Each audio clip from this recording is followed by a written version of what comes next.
नमस्कार मित्रों, आपका स्वागत है आपके अपने चैनल फैक्ट जिला में।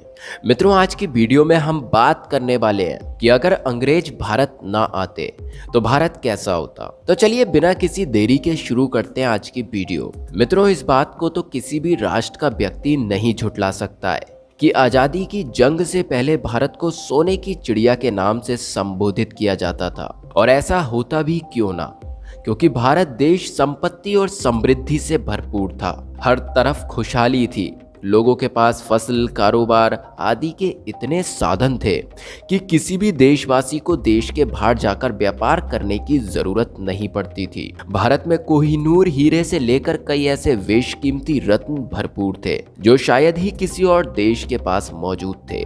भारत की इसी चकाचौंध और समृद्धि को देखकर ब्रिटिश साम्राज्य के कुछ नुमाइंदे भारत के साथ व्यापार करने के लिए आकर्षित हुए, पर उन्होंने व्यापार के बहाने भारत में आर्थिक लूटपाट शुरू कर दी, जिसकी वजह से भारत आर्थिक रूप से कमजोर होता चला गया। अगर इतिहास को खोलकर देखें तो भारत पर ब्रिटिश शासन के दौरान बहुत से आर्थिक और सामाजिक बदलाव आए, जिस वजह से भारत की तस्वीर ही बदल गई। मित्रों, भारतीय होने के नाते आज हर व्यक्ति इस बात को मानता है कि भारत पर अगर ब्रिटिश शासन ना होता तो शायद आज भारत की तस्वीर कुछ अलग ही होती। पर हम में से कुछ ऐसे भी हैं जो इस बात को मानते हैं कि अगर ब्रिटिश भारत में ना आते तो कुछ जरूरी चीजें जैसे कि रेलगाड़ी आदि कभी भारत में नहीं आती। इन्हीं तथ्यों पर लोगों के अलग अलग तर्क भी हैं। जैसा कि हमने पहले भी कहा है कि अंग्रेजों को भारत की समृद्धि और संपत्ति ने आकर्षित किया था। इसी वजह से अंग्रेज भारत के साथ व्यापार करने के लिए इंटरेस्टेड भी थे।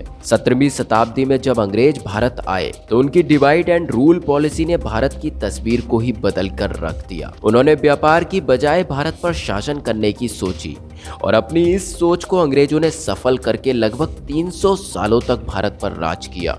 इसकी शुरुआत के लिए उन्होंने सबसे पहले छोटे छोटे राज्यों को अपने अधीन किया और फिर इसी तरह बढ़ते बढ़ते वो बड़े राज्यों को अपने अधीन करने लगे। इस दौरान भारत में बहुत से बड़े और छोटे बदलाव आए। चलिए अब हम आपको बताते हैं कि कौन कौन से बदलाव आए। नंबर 1, भारत की कृषि व्यवस्था चरमरा गई। जी हाँ मित्रों, भारत की कृषि व्यवस्था को कमजोर बनाने के लिए उन्होंने भारतीय किसानों को परंपरागत फसलों की बजाय तंबाकू, कपास, तिलहन और दलहन जैसे फसलों का रोपण करने के लिए आदेश दिया। इसके पीछे का कारण ये था कि वो भारतीय किसानों की फसल करने की तकनीक का इस्तेमाल कर अच्छी मात्रा में फसल उगवाकर इंटरनेशनल मार्केट में ज्यादा से ज्यादा फायदा कमाना चाहते थे। अगर इसके बदले में किसानों को भी अच्छा मुनाफा मिलता तब तक तो ठीक था, पर उन्होंने ऐसा ना करते हुए किसानों का हक भी मारा और उनसे पशुओं की भांति काम करवाया। इसलिए ये कहा जा सकता है कि अगर अंग्रेजों ने भारतीय किसानों से जबरदस्ती नई फसलें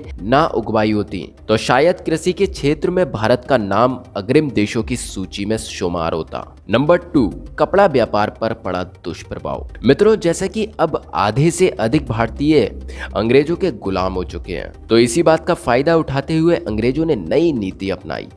उन्होंने कपड़ा बनवाने के लिए भारत से कच्चे माल की खरीद सस्ते दामों पर शुरू की। फिर इस माल से कपड़े बनवाने के लिए वो इंग्लैंड की मदद लेते और दोबारा वही कपड़े भारत में महंगे मूल्यों पर बेचते। ऐसा करने से भारत के कपड़ा व्यापार को काफी भारी भरकम नुकसान का सामना करना पड़ा। इसके बाद जुर्म की हद तब पार हुई जब उन्होंने भारत में ही कपड़ा बनाने की मशीनें लगवा दी। ऐसा करने से उनको भारत के मजदूर मिलने लगे। अब वो अपने भारतीय गुलामों से मुफ्त में काम करवाने लगे, जिससे कि भारतीय मजदूरों पर और ज्यादा जुर्म होने लगा और भारत की अर्थव्यवस्था डगमगाने लगी। जो भारत कभी कपड़े के इंपोर्टिंग और एक्सपोर्टिंग दोनों काम किया करता था, अब केवल कपड़े का इंपोर्ट करने के लिए रह गया था और इंटरनेशनल मार्केट में भारत का नाम कपड़ा व्यापार के लिए मानो खत्म ही हो गया था। नंबर 3, पुश्तैनी जमीन हड़पी। मित्रों, अंग्रेजों ने स्थानीय लोगों की पुश्तैनी जमीन को सस्ते दामों पर जबरदस्ती खरीदकर उस जगह नए और अंग्रेज जमींदार बनाए। लगान की दरों में इजाफा कर दिया गया, जिस वजह से पहले से कर्ज में डूबे हुए किसानों की हालत और भी ज्यादा खराब हो गई और वो अंग्रेजी सरकार की गुलामी करने को मजबूर हो गए थे। नंबर 4, गुरु शिष्य परंपरा का खात्मा। भारत में सदियों से चली आ रही गुरु शिष्य परंपरा और गुरुकुल के चलन को अंग्रेजों ने वेस्टर्न स्कूलिंग सिस्टम के साथ बदल दिया। अब जब स्कूलों में सिर्फ अंग्रेज मास्टर ही थे तो वो भारतीय स्टूडेंट्स को एजुकेट ना करके सिर्फ उनसे अपने कुछ पर्सनल काम करवाने लगे। इस वजह से भारतीय स्टूडेंट शिक्षा से वंचित रह गए। इस बात से ये पता चलता है कि अगर अंग्रेज भारत ना आते तो हम आज भी गुरु शिष्य परंपरा के तहत एजुकेशन प्राप्त कर रहे होते। नंबर 5, भारत का बंटवारा। अंग्रेजों की डिवाइड एंड रूल पॉलिसी ने भारत के नक्शे को 2 हिस्सों में बांट दिया।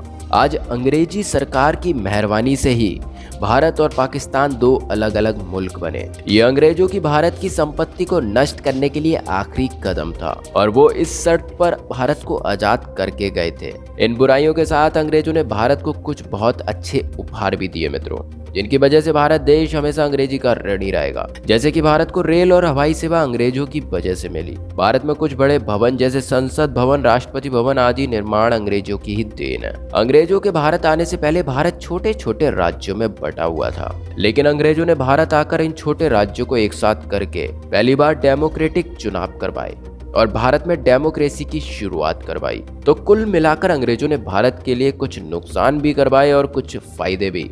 लेकिन मित्रों, अगर भारत में अंग्रेजी शासन ना आया होता तो भारत की तस्वीर आज के भारत से बहुत ही अलग होती। आज की वीडियो में बस इतना ही।